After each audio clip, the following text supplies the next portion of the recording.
ያን ያህል አስፈላጊ ነው? ልክ ነሽ ወይዘሮ ሜላት፣ ይህ መደበኛ ስብሰባ አይደለም። ማለት አስቸኳይ ስብሰባስ ቢሆን የተወሰነ ነገር እንድንዘጋጅ አጀንዳው ሊናገረን አይገባም?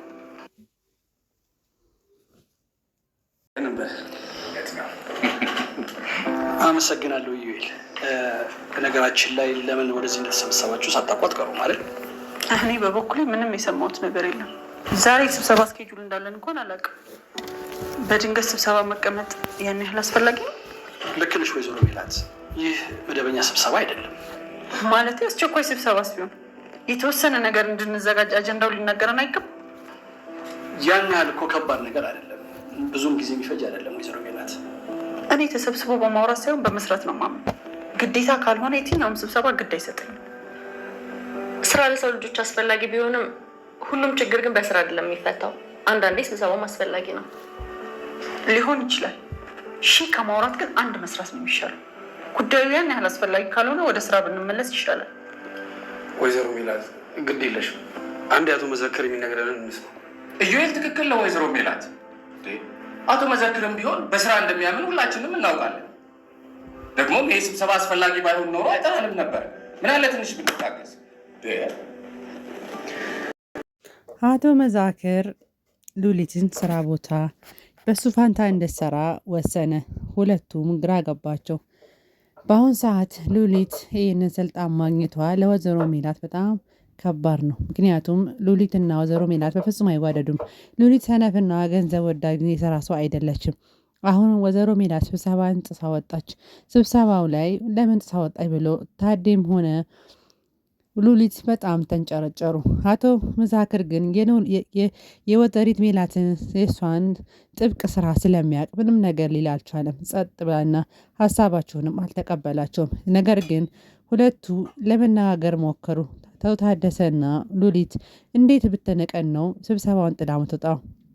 ግን ኢዩኤል ግን እሷ ሊደረብላት ሞከረ። እሷ የማይሆን ስብሰባ ዝም ብላ አትፈልግም። ለዛ ነው በቃ አለ። ከዛ ወይዘሮ ሜላት ስብሰባውን ጥላ ወጥታ ይሄ ነገር እኔ ምንም አላማረኝ፣ ምክንያቱም ምሰራውን ስራ መጥፎ እንደሆነ ወይዘሮ ሜላት ታውቃለች። ገና ለገና በለጠችን ብላ ብዙ ነገር እያወራች ስለሆነ ወይዘሮ ሜላት ይህን ነገር ልትቀበል አልቻለችም።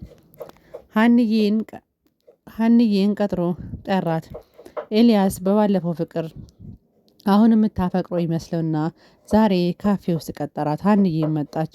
ልክ እንደመጣች ለባለፈው ነገር ይቅርታ፣ ምክንያቱም እኔ ይቅርታ አስቀይሜሃለሁ መሰለኝ ለምን ጥለኸኝ ሄድክ ስትለው እኔ እኮ በቃ አነጋገርሽ ትክክል እንዳልሆነ መስሎኝ ነው፣ ግን ያልኩት ነገር ትክክል ነው፣ ዛሬም ትወደኛለህ አለችው።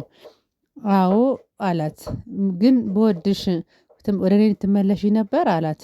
አዎ ይሄ ነገርማ ወደ አንተ ልመለስ አልችልም፣ ነገር ግን ለማወቅ ፈልጌ ነው፣ እምረብሽ ከሆነ ልቀር ፈልጌ ነው፣ እኔ ያን ነገር መቼም ወደኋላ አልመለስም ስትለው ከዛ ፋንታ ነገር ገዝቶ እያጋበዛት ነበረ። እሱንም ሳትጠጣ በቃ ካሁን በኋላ መገናኘታችን ጥሩ አይደለም ኤልያስ ብላ ይቅርታ ብላ ኤልያስን ሀንዬ እየሮጠች ሄደች። ምክንያቱም ኤልያስ አሁንም በውስጡ ለካስ የሚያስበው ነገር ሌላ ነበረ። ሀንዬ ታፈቅረኛል፣ በቃ እሱን አሲርን ትሳወር ትመጣለች እያለ ነበረ። የማይሆን ሀሳብ ነበር አይምሮ ውስጥ የነበረ። አቶ መዛክር በሩን አንኳኩቶ መጣ።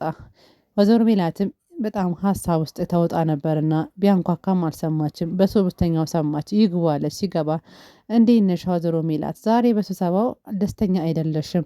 ለምንድን ነው ግን የኔን ሀሳብ ያልተቀበልሽው?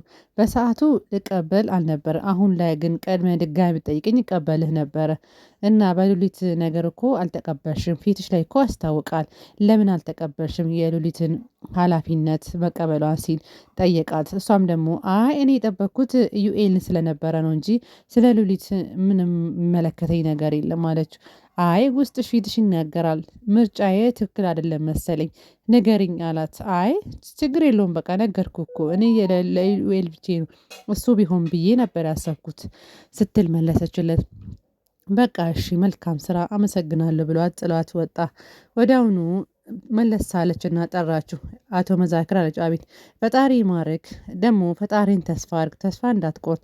ተስፋ የቆረጥ ትመስላለህ። ተስፋ ቆረጥኩማ ቆየው ሀገሬን እዚህ ጸበሉ እምነቱን ትቼ ወደ ውጭ ሀገር ሲሄድ እኮ ነው የተኩት ፈጣሪን። አይዞ አሁን ተስፋ እንዳቆርጽ ብላ አጽናናችሁ። ጠበቃውና አሲር ተገናኙ። ምክንያቱም አሲር ባለፈው ሊያወራ ቢሞክር ጆሮ ሊያስፈራው ስላልቻለ ወዳውኑ ምን ነበር ባለፈው ልታወረኝ የነበረው? ይሄ እኮ ተምቹ በጣም ረባሽ ነው፣ ልታወረኝ አልቻልክም? ወይዘሮ ሜላት የምታውቀውና ለእሷን የሚያግዛ ሰው አለ እንዴ? እስቲ ንገረኝ። እኔም በማውቀው እኔ አላቅም እኮ አለው። ጠበቃውም እስቲ የምታውቀው ነገር የለም? አንድ ቀን እኮ አግኝቶኝ ጠይቆኝ ነበረ። በቃ ይሄ ሰውዬ ጠላቷ ሊሆን ይችላል። ምክንያቱም ጠላቷ ከሆነ ሌላ ችግር ከኔ ጋር ሊፈጥር ይችላል። ነገር ግን እስካሁን ድረስ ያለውን ነገር ይፋ አልሆነልኝም፣ ልጣራ እችላለሁ ብሎ ዝም አለ። አሲርም ደግሞ በእኔ ተማመንብኝ፣ እኔ ስለ እሷ ነገር እስካሁን ቁጭ አለች እኮ ሰው ስለሌላት ይመስለኛል። ስለዚህ ዝም ብለህ ስራህን ስራ። በቃ ለማወቅ ፈልጌ ነው እንጂ ችግር የለውም ብሎ ተለያዩ ሁለቱ። ወይዘሮ ሜላት እቤት ስገባ ከልጆቿ ጋር ትክዝ ብለህ እማዬ ምን ሆነሽ ነው? ሰላምዬ መቼን መጠየቅ አይደክማትምና እማዬ ምን ሆነሽ ነው ለጠየቀቻት ምንም አልሆንክም፣ ግን የሉሊት ነገር በጣም አይምሮዬ ውስጥ እየተመላለሰ ነው። ስራዋና ሁሉ ነገሯ በጣም ይከብዳል። የራሷ ጉዳይ እማዬ፣ ካሆነ ስራውን ተዩ በአላት ምናሴ። ስራውንማ አልተወውም። በቃ የሚከብድሽ ከሆነ እኛ ስራ እኮ አሪፍ ገቢ እያስገባን ነው። መተው ከፈለሽ ተይ እማዬ፣ ምንም መተው ካለብሽም ስራውን መተው አለብሽም እማዬ አላት። እሷም እኔ ስራዬን አልተውም፣ ግን ልክ ልኳን ካሁን በኋላ እነግራታለሁ። እኔ ሜላት ቀላል ሰው አይደለሁም። የሰውን ነገር ከነኩኝ ግን አንመለስም። ሰላምዬም አቅሻለሁ እማዬ፣ መቼ ነው ሳፊት እንዳሰጫት ብላ አበረታታቻት። ምክንያቱም አንቺ ጠንካራ እናታችን ነሽ፣ እሷን ምንም አታመጣም። ሉሊትም ደግሞ ታዴን ጠርታ ታደሰ ምንድነው ካሁን በኋላ ስራ እያረፈርክ እየገባ ነው፣ አለቃ እያጫወታት ነው። ምንም አላረፈርኩም፣ ግን መምጣትህ በጣም ጥሩ ነው። በሰዓትህ መጣ ስጠራክ እኔ የአቶ መዛክርን ቃል እያከበርኩ ነው። ስለዚህ የእሱ ኃላፊነት ስለወሰድሽ ስለዛ ነው። ካሁን በኋላ የወይዘሮ ሜላትን ጠበቃ መከታተልን ተውና ስራህ ላይ ተወኩራለች። ይሄ ከስራ ጋር ምንም የሚገናኝ ነገር የለም። ከድርጅቱ ጋር የሚገናኝ የግል ጉዳይ ነው። እኔ እከታተላለሁ። እኔ ካሁን በኋላ ወይዘሮ ሜላትን ከዚህ መንቅሬ ስለማውጣት አንተ አይመለከትም አለችው። እሱ ግን ሊሰማት አልቻለም። የራስሽ ጉዳይ ብታርፊ ይሻልሻል፣ ስልጣንሽን ለበጎ ነገር ብትጠቀም ይሻልሻል ብሎ መከራት። እንደውም ቀድሜ አንተን ማውጣት ብላ ዛተችበት።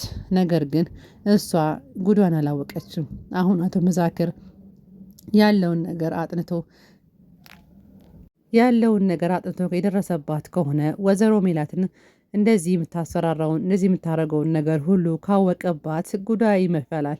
የት እንደምገባ እናያታለን። ወይዘሮ ሜላትም ቀላል ሴት አይደለችም። በእርግጥ እጅ አትሰጥም። ምክንያቱም እያንዳንዱን ነገር የምታውቅ ሴት ነችና።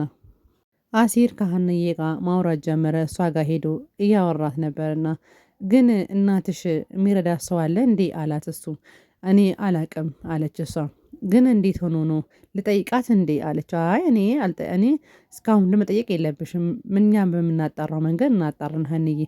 ስለዚህ በቃ አሁን ቤተሰቦች ሊመጡ ስለሆነ ምግብ ነገር ልስራ ብላ ወደ ኪችን ሀንዬ ምግብ ልሰራ ገባች። ኤልያስና ተምቹ ተገናኙ። ኤልያስ በጣም እያዘነ ነው። ያን ነገር ለሷ መጠየቅ አልነበረብኝም፣ ሀንዬን የጎዳዋት ይመስለኛል ድጋሚ። ከዛ ተምቹ ደግሞ እስቲ አንተ የምታስበውን ነገር ንገረኝ። እሷ መቼም አሲርን ወደ አንተ እንደማመጣ እያወክ ለምንድን ነው ተስፋ ያረከው? እሷ እኮ ከእዝራም ከአንተም እሷ የምትወደው አሲር እንደሆነ አውቃለሁ። የመጀመሪያ ጊዜ ትክክለኛ ነገር ሲያወራ ዛሬ ተምቹን አየው። ተምቹ በቃ ካሁን በኋላ ከሀና ህይወት ውጣና የራስህን ህይወት ብቻ አስብ ብሎ ነገረው። ኤልያስም አዎ ልክ ነህ፣ ካሁን በኋላ ስለ ሀና ማሰብ ትቼ ስለ ራሴና ስለ እናቴ ብቻ ነው ማስብ ብሎ ቃል ገባ ለራሱ። ሰላምዬ ከምናሴ ጋር ምናሴ አዝኖ ነበርና ሻይ ይዛለት መጣች። ከዛ ምናሴ ምን ሆነክ ነው ምናሴ ስትለው ምንም አልሆንኩም፣ በቃ ንገረኝ ምን ሆነ? ሻዩንም አልጠጣም አለ። እኔ እኮ ባለፈው እኮ አንቺ ሳታያት እኮ መታ ነበረ እዚህ መታ እኮ ያለውን ነገር ፍቅሯን ገልጻልኝ። ትሁት እኮ ፍቅሯን ገልጻልኝ ነበር እንደምትወደኝ። ነገር ግን እኔ ምንም ልላት አልቻልኩም። እዚህ ተምቹና አሲር ስለነበሩ ምንም ነገር ላወራ አልቻልኩም እና እሷ ግን እስካሁን አልደወለችም፣ አላወራችም። አንተ ጅል በቃ አሁን ፍቅር ይዞሃል ማለት ነው። ስትለው እሱ ደግሞ ተናዶ በቃ ጫማውን ከሰፋሽ ስፊ ብሎ ጫማውን ጥሎባት እየሮጠ ጥሏት ሄደ። እሷም ግራ ገባት። ወይዘሮ ሜላት ዛሬ ከጠበቃው ጋር ተገናኝታ ነበርና ያለውን ነገር ስራ በቃ እኔ ኃላፊነት ሰጥቻለሁ የሚያግዝሽ ሰው አለ እንዴ አላት። እሷን ጠይቃት። እሷም እኔ የሚያግዘኝ ሰው የለም፣ እኔ የማምነው ሰው ከአንተ ጋር ያገናኘ ሰው ብቻ ነው። ስራህን በትክክል ስራ። በቅርቡ በቃ አሁን ውሳኔውን መቀበል የለብንም።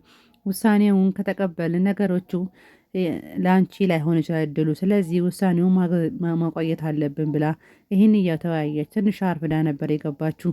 ሉሊት አንኳኩታ መጣችና አወራቻት። ሳታንኳኳ ግብት ስትል ለምንድን ነው የማታንኳኪ? አንቺ ማን ስለሆንሽ ነው ብላ ወይዘሮ ሜላት ተናገረቻት። እሷ ግን ማንም ልሁን ማን ብላ ተመጫጭቃ ወደ ቤት ገባች። እኔ ግን አልሰማሽም፣ ካሁን በኋላ በሩን አንኳኩተሽ ግቢ፣ ያለበለዚያ ግን አንቺ የአቶ መዛክር ሰራተኛም አይደለሽም፣ ስነ ስርዓት የለሽም። ሁለቱም የማይሆን ቃል ተነጋገሩ። እኔ እኮ አለቃሽ ነኝ ብላ ማለት ሞከረች። እኔ ሰው ሲያዘኝ አልሰራም ብላ ወይዘሮ ሜላትም ልክ ልኳን ነገረቻት። ካሁን በኋላ ማንም ሰው እንዲያዘኝ አልፈልግም፣ እኔ ራሴ እሰራለሁ አለች። ከዛ ሉሊትም ዝታባት ተመነቃቅረ ወጣች።